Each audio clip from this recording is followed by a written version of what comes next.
Hi, everybody, and welcome to our Smart Energy Communities Benchmark webinar. Oh, having some technical difficulties here. There we go. My name is Benzie, and I'm a Senior Lead of Research and Projects here at Quest and the Project Manager of this initiative. I'm joined today by two of my colleagues, Michael Lee, who is the Senior Lead of Research and Projects and the Research Manager of the project, as well as my colleague Charlotte Delaverse, who is the Lead of Communications and Marketing. I'll be passing over to Michael in a few minutes, and Charlotte's going to be managing our question and answer periods. So before we get started, I just want to thank you all for joining us today. I know it's been a really strange and stressful last couple of weeks, and personally, I found it difficult to concentrate on energy things while there are so much larger challenges at hand right now. But I've been really inspired by all of the stories of communities coming together to address the virus in Canada and across the world. So we're going to stick to that theme and include a lot of examples about great work happening locally around energy. So just before we get started, I hope that you will all bear with us as we're all working from home, and even though we typically do that at Quest, this is our first time doing this type of webinar with Zoom, so please bear with me if there's any technical difficulties. And we're also going to do a quick poll just to learn a little bit more about our audience today. So Charlotte, our first poll, if you can get that started, is just asking where you're from. And so you should be able to just quickly click on one of those options. And then actually, the second question is there as well. What sector do you work in?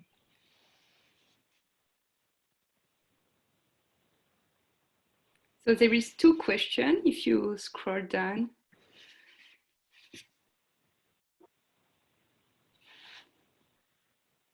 We'll just wait a couple of minutes since everybody needs to vote.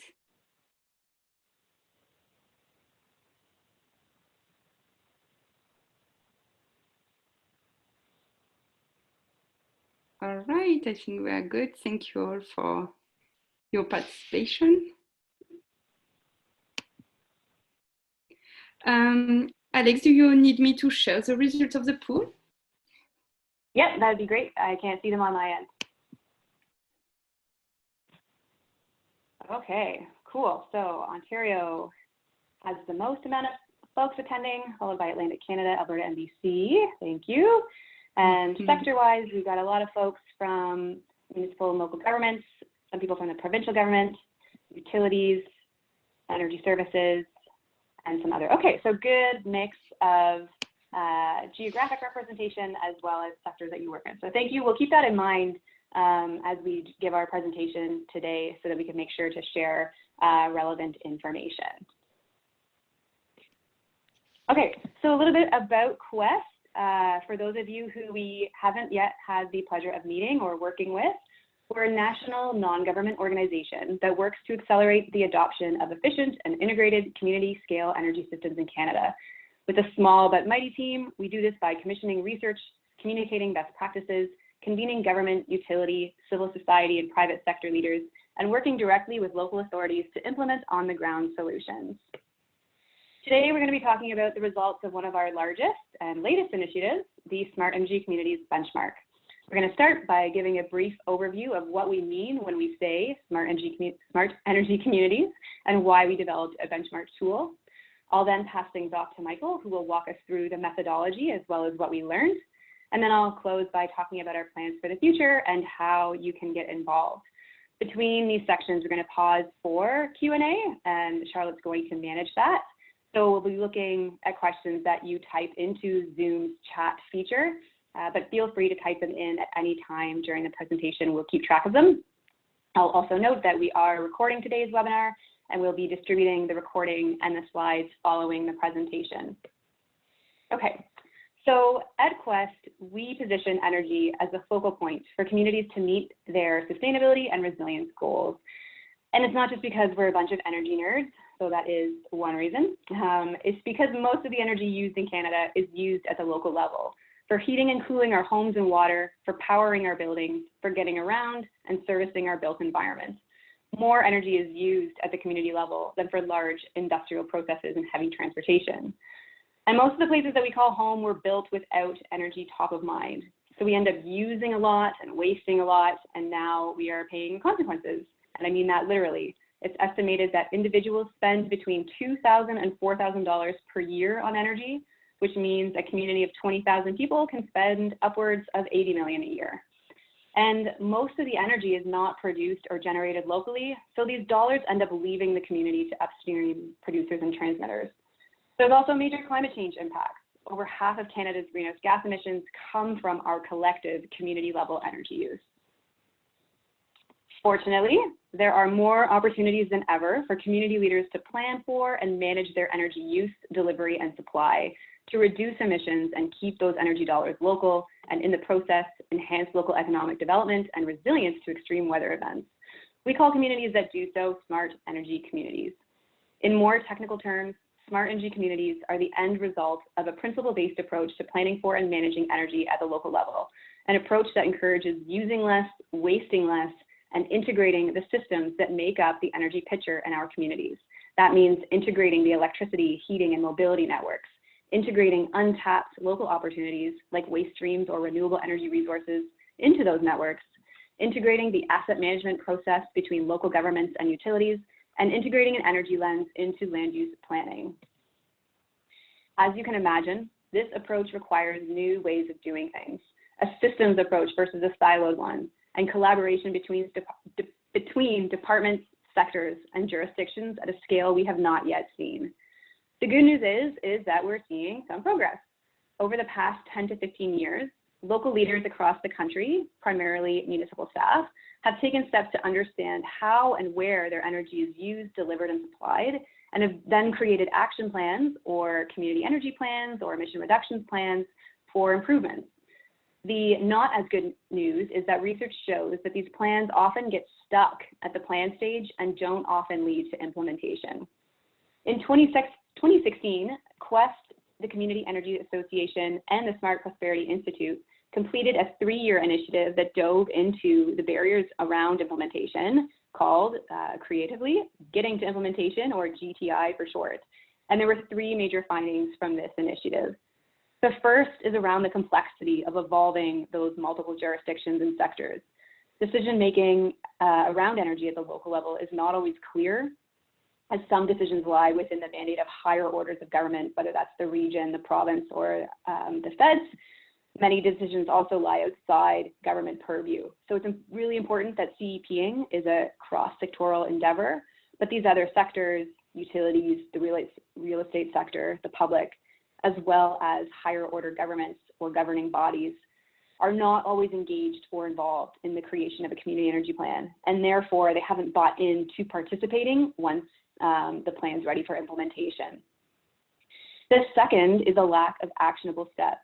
So there's a need for a better understanding of community energy planning as a practice beyond just creating a plan, and a better understanding of the roles of those different sectors that involve. And the third is that it's really difficult to report and measure progress. There's no approach to evaluate what is working and how to improve, and therefore things tend to get stalled. But that brings us to why we're here today. Benchmarking is a powerful and proven process that helps organizations evaluate and track their progress while identifying pathways forward. It can also help foster a culture of continuous improvement. In the US, the American Council for an Energy Efficient Economy runs a benchmark program called the City Scorecard, and this has proven to be very successful in helping American cities understand and implement policies, programs, and projects. So in 2017, we thought, heck, why don't we build on that ACEEE model and bring something similar to Canada? Before we got way ahead of ourselves, we spoke to community energy planning leaders in our network to learn whether something like this would be helpful and how it could best be designed to help them overcome their challenges. So we heard resoundingly that this would be welcome, and we then partnered with our long-term friends and supporters at Pollution Probe to pilot the creation of the Smart Energy Communities benchmark. And we had 3 main goals for this project: clarify what it means to be a smart energy community and the process of becoming one, create a tool that community leaders can use to benchmark and track their progress using Canadian research and best practice, and create a database of resources and success stories. So with that, I'm going to hand things over to Michael, who's going to talk about how we made this and the results of the pilot phase. But before I do that, I know that was a lot of me talking, so I'm going to pause there for our first Q&A session. So I welcome you to type in any questions if you haven't had the opportunity now. And Charlotte, if there are any questions, please let me know. Yeah, absolutely. For now, we don't have any questions. So yeah, if you have any question, feel free to type on the chat box. Just give everybody a couple seconds. Hopefully that means it was all very straightforward. Yeah.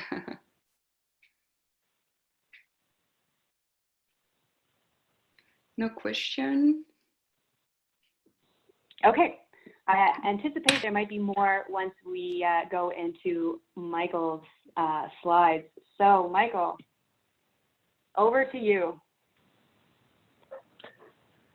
Okay, thank you. And thanks everybody for joining us. I hope everybody is doing well and healthy. So I'll cover a little bit about how we developed the benchmark, what was involved in developing it, what's a part of it, and some of the things that we found as we developed it and tested it with our pilot communities. So what we learned from our conversations in 2017 set out some initial considerations for how we decided to develop the benchmark. As Alex alluded to, the benchmark was set to cover different processes, policies, projects, programs, just generally practices happening in communities.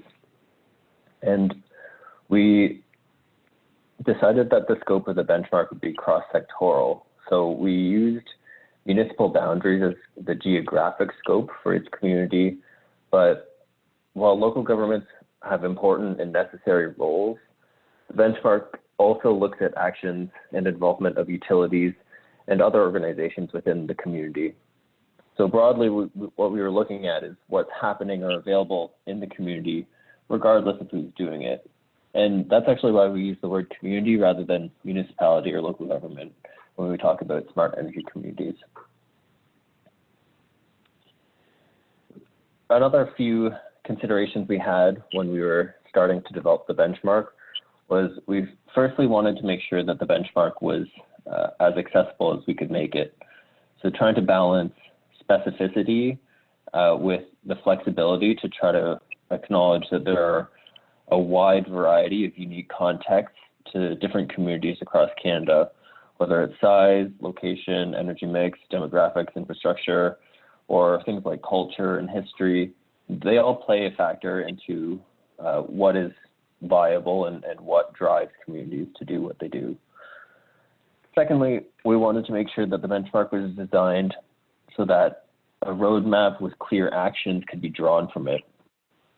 So this is largely why we focused on practices as opposed to some more quantitative metrics, because while quantitative metrics are useful for developing communities' energy profiles, they don't really tell a clear picture of what a community can do or should be done to better manage it.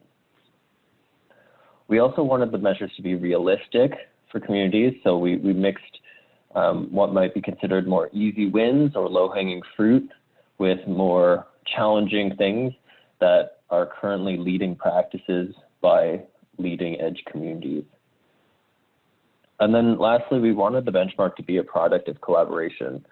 So with our technical advisors, who some of them were people we had spoken with in those early conversations, as well as others from across upper levels of government, utilities, other organizations, and also testing it with our pilot communities. And we accomplished this through seemingly countless meetings, surveys, and versions of the benchmark to get what we got. And we wanted to make sure that at the end of the day, the benchmark is a snapshot of current thinking by leading community energy practitioners across Canada.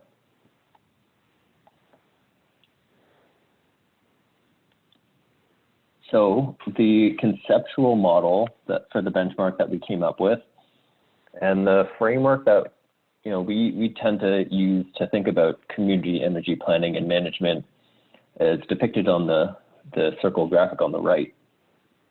So if we start with the outermost ring and move inwards, we started by thinking about the different benefits and outcomes that community energy initiatives work towards. In general, communities and individuals don't manage energy for the sake of managing it. And so we wanted to make sure that the benchmark and the measures within it were not prescriptive about the different motivations that communities have and the mix of motivations within them, whether it's to manage energy spending, to enhance local economic development, reduce greenhouse gas emissions. Because ultimately, all community energy planning and management and the benchmark is nestled in the context of these different outcomes that communities want to achieve. So if we go a layer down and we look at what the benchmark examined more specifically, the benchmark takes a more holistic view of the different systems that make up a community's energy picture and how these systems can be shaped to lead to the outcomes that I was talking about before. These interrelated systems included 5 indicators for land use, energy networks or delivery systems, waste and water systems, transportation, and buildings. And then if we go to the core, the benchmark looks at the different factors that underlie successful implementation of initiatives. And these were largely influenced by that previous getting to implementation work. And the factors that we were looking at are represented in 5 indicators of governance, staff, data, financials, and strategy as foundational elements for implementation. So overall, we had 10 indicators for the benchmark. So before I get into it, I'll just mention that each of those 10 indicators had a series of measures, between 5 and 10 different measures within it that made up the different components of things we would be looking for. And the way that we measured each of those measures was through scales or checklists. And scales were used when there was some kind of a natural progression to an action in terms of either the order that you would complete something in or varying degrees of quality. So for example, if you're to do in general implementation of a project, you might start with doing some kind of a feasibility study, then do some kind of a pilot project before you get to full-blown implementation.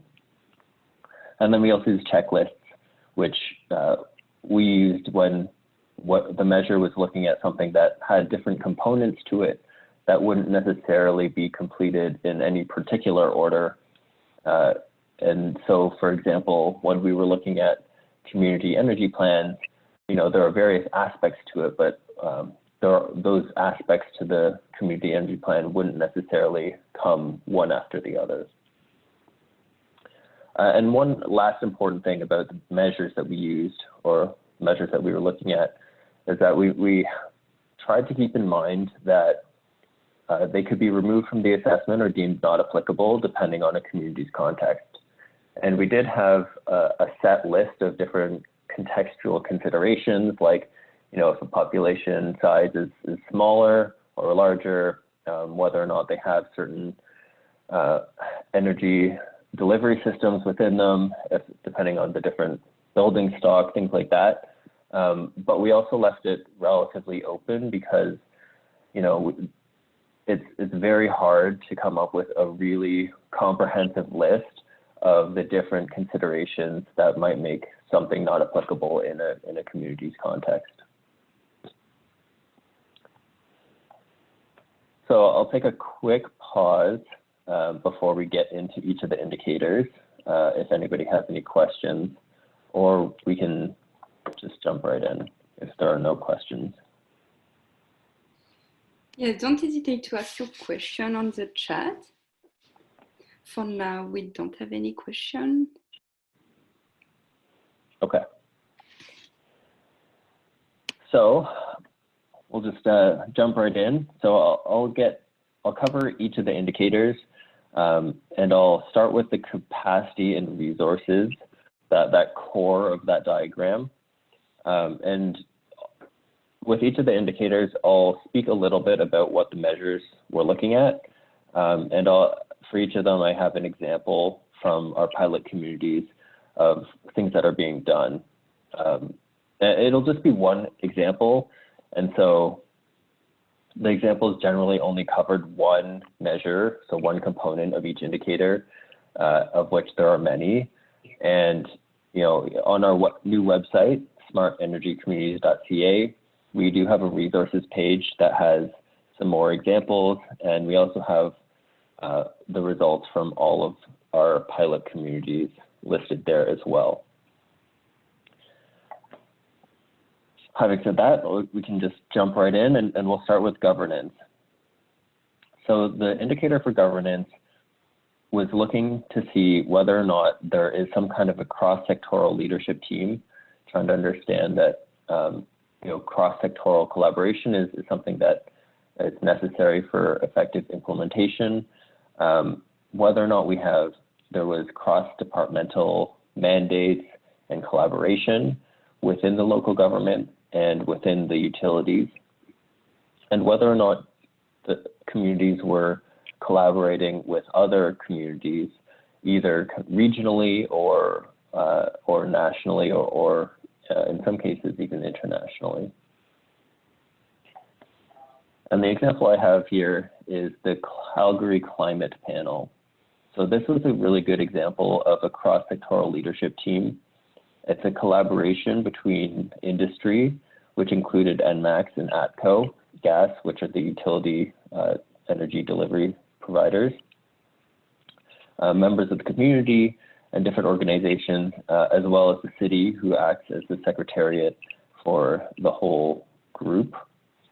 And the members actively are implementing their own initiatives within each of their respective organizations, which makes it a very unique situation. And they report on and discuss what's happening in each of their organizations at their meetings. And they use this panel to develop and direct the climate resilience strategy. The next indicator that we looked at was staff. So all initiatives, at the core, they're all driven by people. And so what we were looking here for was whether or not there are dedicated staff, people at the local government and within the utilities to support and coordinate community energy initiatives. What kinds of staff education or support for ongoing staff education exist, and whether or not there's some kind of succession planning, as in local governments, a persistent problem is staff turnover. And so the example that I have here is the Energized Bridgewater team, who we visited, and that's a picture of our meeting with them, some of the team at least. And despite being a community of only around 8,500, they do have a whole team of very passionate and dedicated individuals, of more than 3. And this is a pretty unique situation. And they ended up being the recipient of the Smart Cities Challenge Fund, but they had developed this team before receiving the funding, and they were planning on having this team help support the implementation of their community energy investment plan, regardless of whether or not they actually received that supplemental federal funding.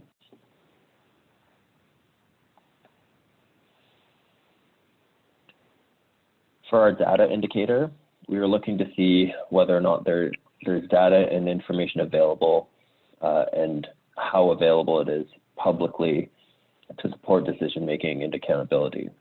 So we were looking here to see how utilities process data requests for completing community energy planning and inventorying. What kinds of monitoring and reporting is being done by the local governments and utilities, both in a corporate organizational level, but also more broadly within the community. Whether or not local climate hazard assessments have been done, and if they had used things like energy mapping and modeling as tools to engage decision makers and the public. So the example we have here is the City of London, their community energy use and greenhouse gas emissions inventory. And the City of London has been doing this for quite some time now, and they have annual reporting of energy use, and it's very detailed, broken down by different sectors, very transparent in the approaches. And something else to note about this is that they have good relationships with London Hydro, in which they've signed an NDA that supports the collection of and sharing of annual inventory data.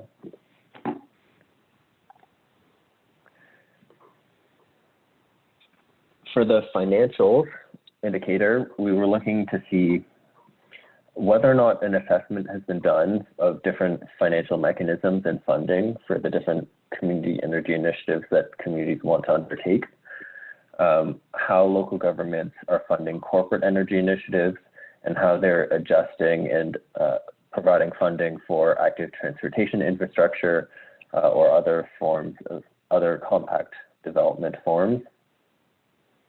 What sorts of programs, so incentives and mechanisms, exist to support energy efficiency in new and existing buildings, and what sorts of programs exist that help to target specifically either low-income households or have the aims of reducing energy poverty, as this is something of an emerging field and something of interest of a lot of communities now in community energy planning. And for this example, I'm going back to Bridgewater. So as part of their community energy investment plan, they completed a scoping study. And this scoping study looked at different ownership structures, different finance vehicles, different contract types for the wide range of different community energy initiatives they were looking to undertake. And all of this was tied back to a very central focus of the plan on reducing energy poverty. And then lastly, for the community capacity and resources, we looked at strategy. So looking at the different components of a community energy plan, how it's structured to support implementation more specifically. And the example we have here is the Campbell River Community Energy and Emissions Plan. So this was a plan that was a revision of their 2011 Community Energy and Emissions Plan. So it was revised in 2016. It includes reporting on past progress and a lot of different other components that structure it so that it is well supportive of implementation into the future. And that's a picture of Chris Osborne, who's in charge of the Community Energy and Emissions Inventory Plan.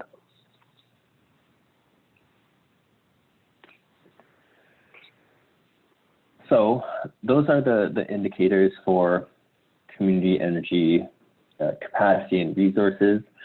And the other indicators that we're looking at are related to community energy processes and systems. So those different sectors, cross-cutting sectors that relate to energy more broadly. And something to note before I dive into each of these is that each of them had a component or a measure that looked at what's being done for public engagement and education, because it's very specific oftentimes, and it's a very critical aspect for each of these. So starting with land use, what we were looking here, aside from education and engagement, we were looking to see what kinds of policies are available or are in place to promote compact mixed-use development, and how energy is being integrated into these policies. And also looking at the different policies that relate to natural lands and preservation of natural assets, as there are some passive energy system relations and other ecosystem services that are related to general sustainability and resilience. And the example I have is the city of Beaconsfield. And I think the city of Beaconsfield has done a really excellent job of public engagement more broadly, but specifically with regards to their land use planning, they did a series of voluntary engagement activities that are not required by any legislation. They held a bunch of information sessions, open houses, and they've established a series of advisory communities made up of elected officials, city staff, and the public to discuss and determine how to address land and energy use issues. And they were not prescriptive about the way that they did these engagement sessions. And so as a result, the resulting report that they developed that continues to be the foundation for a lot of the direction of their land use planning is very much a ground up and community driven vision for what they feel is important and needed in the community. And they also coordinate all of their activities using an interesting online platform called BeCity. The next indicator here is energy networks. So with this, we were looking at different aspects of how energy delivery systems have been initiatives for energy delivery systems to improve efficiency, to address reliability, and to integrate local energy opportunities. So aside from the engagement and education, we were looking at different load management activities, so addressing peak demand to optimize assets, integration of climate risk management as something to consider in utility operations, and different infrastructure and technologies and how they're being integrated. So things like power to gas as something that integrates conventional energy networks, whether or not district energy is being explored, and smart grid infrastructure for electrical grids. And the example I have here is in Markham. So Electra Utilities is their electric utility, and they have a Drive for the Workplace program. So they're taking a very proactive approach to integrating alternative fuel vehicles or electric vehicles into their system, using this program as kind of a testing to see how they can best do so. And so they've installed a series of electric charging vehicle stations across Markham and other places in their service area. And they own and operate and these electric vehicle charging systems.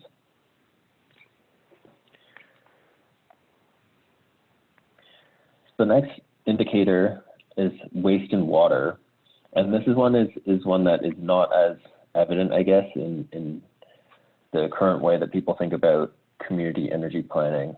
And so we were looking at these systems because they are very related to the community's energy profile. There's a lot of embedded energy in waste, and so if we can reduce and manage waste opportunities, then there's a lot of upstream energy use that can be avoided. And waste can also provide a lot of energy recovery opportunities. And water, both the processing and the distribution of pumping are both quite energy intensive as well. So with this, we were looking to see whether or not energy recovery and energy reduction initiatives are in place. If there is conservation and efficiency initiatives relating to the water and wastewater systems and how they are treating stormwater management. Michael, to keep us on time, we have 1 more minute each for these next 2 indicators. Okay, I'm going to speed through it then. So the example here is Yellowknife. So they have their strategic waste management plan very linked with the community energy plan, and they have a series of interesting initiatives going on there. I'll move forward quickly into transportation. So with this one, we were looking to see how active transportation is being promoted, whether or not there are different infrastructure services to address transportation, to manage transportation demand, either through active transportation, carpooling, transit, things like that, and what sorts of leadership is happening for fuel switching. And the example I have listed here is in Grand Prairie, where they have an electric bus system. So they charge the buses using a solar PV array on the right, on the top of a government building, to charge the buses. And it was driven largely by cost savings, with emissions kind of being a co-benefit. And then lastly is building. So with this one, we were looking to see, a lot of this is covered in the financials and the land use section, because there's a lot of overlap between all of these indicators. So this one was looking to see what sorts of leadership is happening, either through retrofitting, new construction, or integration of different renewable resources, or benchmarking and labeling of buildings. And the example I have here is in Inuvik. So they have a bunch of different interesting examples of things happening in buildings. The city, or the town rather, of Inuvik has a building monitoring system. So they publicly report on the different different ways that they measure energy use in their town facilities. You can see on the website link there, they have up to, I think, 4-hour interval, and they also report on cost of energy for their own facilities. And they also have a series of other different interesting building initiatives. So there in the picture in the bottom right, I have bottom left is the Midnight Sun Complex, which uses waste heat recovery. The middle is a biomass heating of the hospital, and then the right is a school building, I think, that uses solar photovoltaics.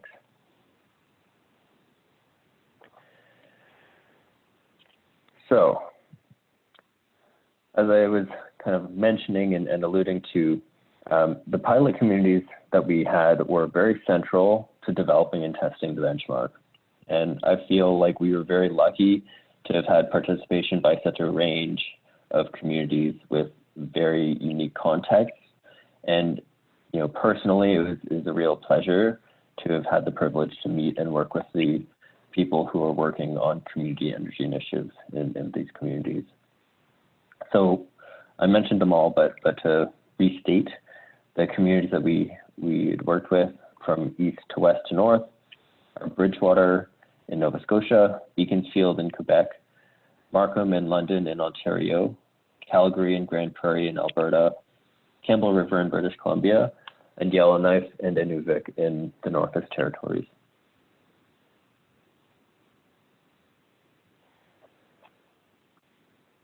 So a couple quick notes about how we actually tested and scored the communities.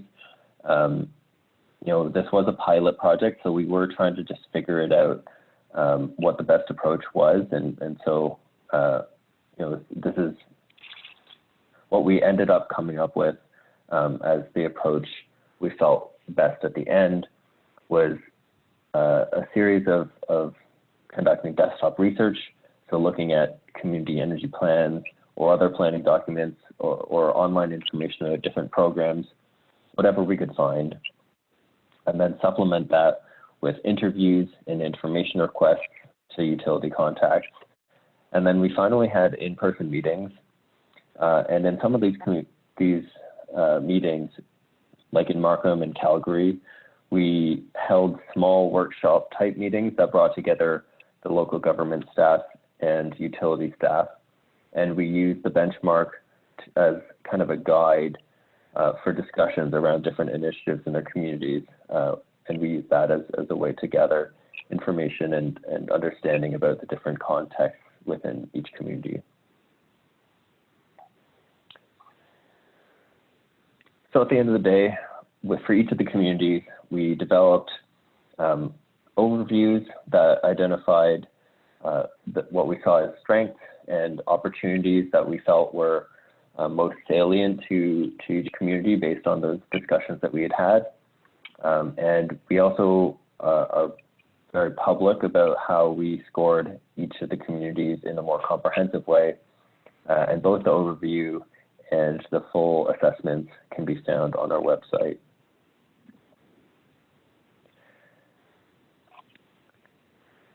So to end things off, a couple notes about trends that we found as a result of scoring.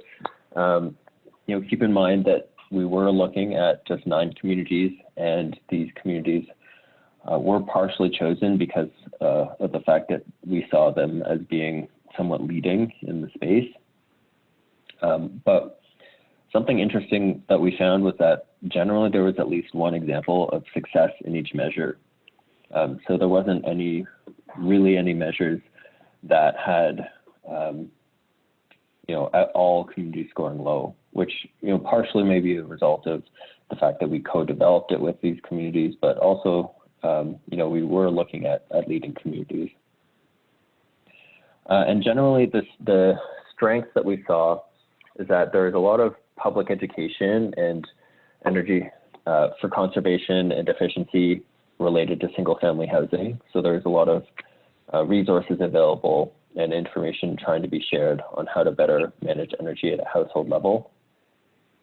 And there are a lot of planning policies for active transportation and compact mixed-use development, as well as natural land preservation. And I think, that's partially because that's currently the planning paradigm for land use planners. The general weaknesses that we saw, so I think the first one was that we didn't see a lot of assessments of different financial mechanisms.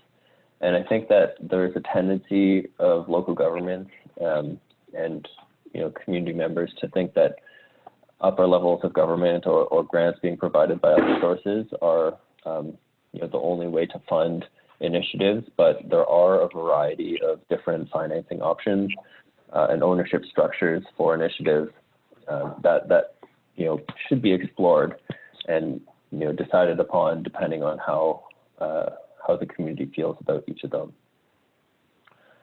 And then lastly, so I mentioned that there are a lot of planning policies, but there aren't a lot of energy-focused planning policies. And I think that that's a result of the fact that it is very much an emerging field. In planning, energy and climate is becoming more of a focus, but we're still not quite there, I think, overall in Canada. Perhaps in British Columbia, it's a little bit more well integrated, but it's still an emerging field very much so.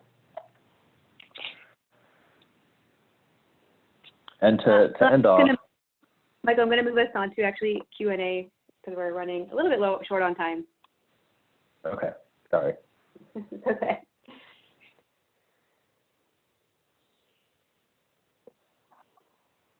So yeah, we have a couple of questions here. So the first one, where does LEED for cities fit in there?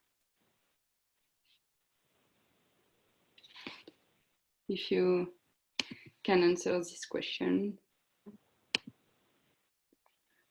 Do you want me to repeat that? Yes, please. Yeah, can you repeat it? Yeah, so where does LEED for cities fit in here? So LEED for leadership in energy and environmental design. Oh, LEED for cities? Yeah. So where does that fit in here?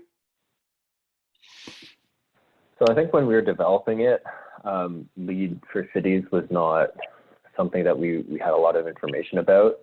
So what we do acknowledge in benchmark is LEED certification of different buildings.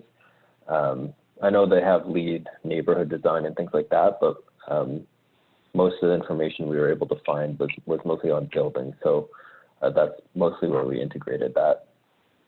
And I think a lot of the, this is going to answer another question as well. I know some of the, I can't remember for this lead cities exactly, but a lot of the other, when we were first doing the research, we did a lot of research on similar other existing tools. And what we found was that there was a lot of benchmarks that look at quantitative outcomes of practice and policy. So things that are measuring amounts of energy reduced or amounts of greenhouse gas reduced. And so we felt that those things were already being served. There's a bunch of tools out there that one could use if they wanted to measure outcomes. But the real barrier when what we heard from people was just being able to benchmark, practice, and process. At the time, that was the real need that we were trying to address. Awesome, thank you. So we have a few questions about the benchmark itself. So 2 questions. How long does it take to collect data and reports? And how were the indicators chosen? So we started with the base of our principles. So we have 6 policy and 6 technical principles for our smart energy communities, and that was kind of the base. And then we kind of integrated research from our GET implementation project and the American Council for an Energy Efficient Economies city scorecard, as Alex was talking about. That's kind of foundational to it. And then we developed the indicators. We presented some draft indicators to the pilot communities and our technical advisors, and we had a few discussions, and that's how we ultimately developed the indicators. Awesome. So we have another question here.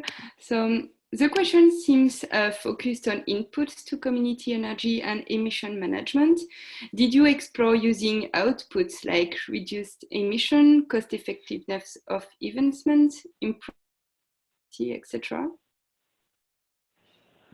Yeah, so we did think about it, and it was something that we had kind of toyed with the idea of, but it was really challenging for us to, come up with something that could be somewhat comparable across all communities, particularly because the way the data is collected and processed and just general availability is somewhat limited. So, it's something that we are definitely thinking about in terms of future iterations of the benchmark. But for this version, we didn't look at them in particular. Thank you, Michael. Do we still have time for more questions? Yeah, let's do 2. Yeah, okay. So I think okay. some of them I think I'm going to answer with a little bit of the next step. Exactly, yes. So we have one question here. How is your work with these communities funded?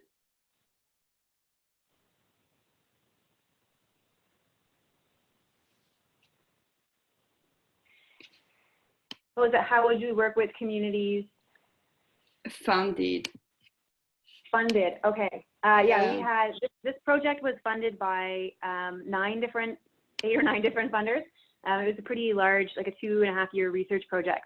So now that the pilot is wrapped up, we're in the process of looking at how to fund future work, and we're in conversations with different foundations to roll this out, because we don't want it to be something that we just made and also sit on a shelf. But we're doing a model where a community might pay to have an assessment, but also look at turning this into a more fully fledged program, which we would look at other foundations to help us deliver that. Thank you, Alex. Do we have time for one more question? I think there is some questions that are going to be answered right after that. And if we don't have time, we will make sure that we will answer all of your questions by email after the webinar. But sure. Yeah, sounds good. Yeah, I think I'll just quickly talk about next steps, because I was just taking a look at these questions, and I think some of them we're going to answer. So as I mentioned, we do want to continue to work with the pilot and all onboard new communities with the idea to do a benchmark assessment every 2 years. So we want to be tracking progress We also want to be updating the framework itself as we learn more about what works and what doesn't. We know that these things are always evolving. And then, as we kind of alluded to before, eventually add quantitative results. So how can we look at evaluating the efficacy of the inputs that we're looking at? The model that we based this off of, the ACEEE version in the States, it took them a couple rounds of doing this before they were able to start assessing results that are associated with practice. So we're still kind of early days there, but that is one of our goals. And more excitingly, we have two ways for folks to get involved, particularly those who are working closely in a community, whether that's at a municipality or utility, or if you're at the provincial level or federal level. These are opportunities to perhaps support municipalities and utilities that you work with. So the first is kind of do-it-yourself route. So I think there was a question on whether or not communities could use this themselves, and that is absolutely what we wanted to be able to do. So you can go to our website and download an Excel-based tool, which has all of the indicators and all of the measures in there, and it's actually a really fun tool to use if you like this kind of stuff. And I'm actually just going to go into it for a second here to show you what it looks like. Okay, can you guys see an Excel-based tool right now?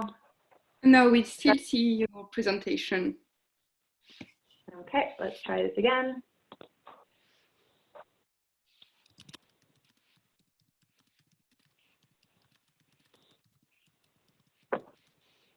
Yes, that's perfect. That's the Excel-based tool? Yeah. Okay, so this is what it looks like. So there's an introduction slide where you type in a couple things about your local place. As Michael mentioned, this is context specific, so there will be different questions that we ask depending on the size and the infrastructure and whether or not you're connected to the natural gas grid. And then you kind of go into the system itself. So for every indicator, we have all the measures, a slide or a page for each indicator. And you do your research and can click on which elements of the scoring framework apply to you. And if you do that for every indicator, you can scroll over to the final results page, and it'll start to show you where you're at.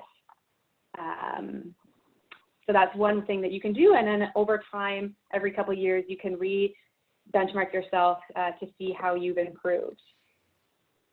And we also have a ton of resources on the website that we created for this site. Charlotte, can you confirm that we can see the website? Yes, we can. Yeah. Great. So online, if you click on the resources, you'll be able to click on each indicator, and each indicator will give you examples of best practices, as well as a bunch of useful links for different types of resources that we discovered from other organizations or orders of government that you can learn from. The website is available in both English and French, and if you do want to download the self-assessment tool, you just click this button at the top right called Try Our Tool, and it'll allow you to do that. Again, the benchmark website is called smartenergycommunities.ca, and we'll make sure to send that information out once we send all the materials out.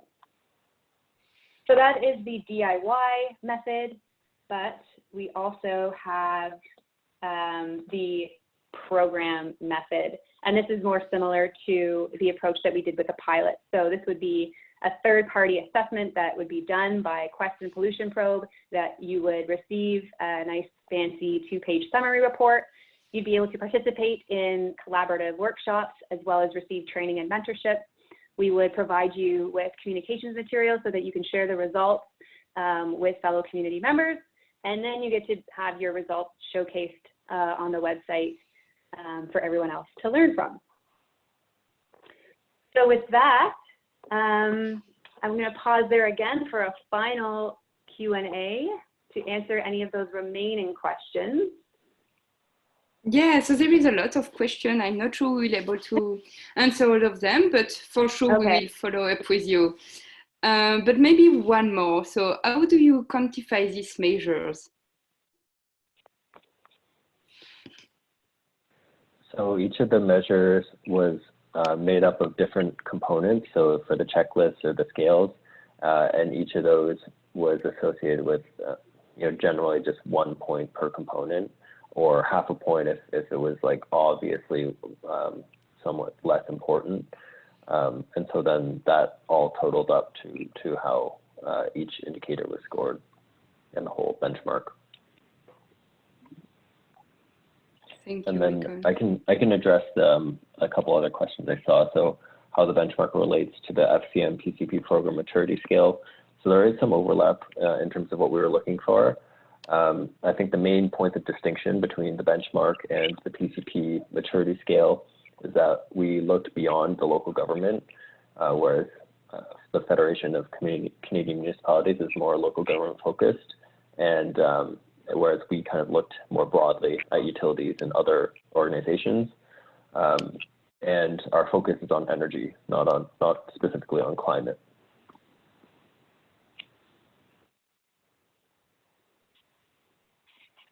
All right. Okay, we have 1 minute left for one more question. Is there any other question, Michael, you want to answer from the Q&A here?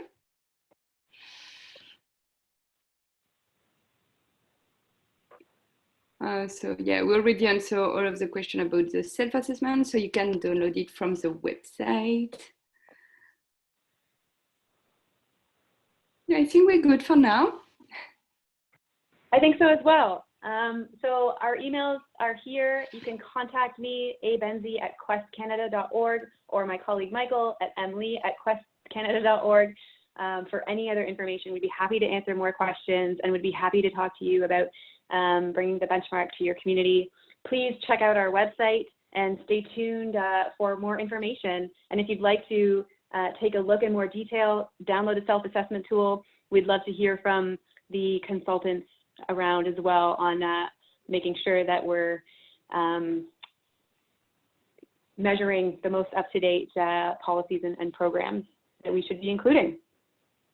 So with that, thanks again. I hope you all continue to stay healthy and safe, and we will talk to you soon. Take care. Thank you, Alice and Michael. Bye. Thanks, everyone. Bye. Thanks. Bye.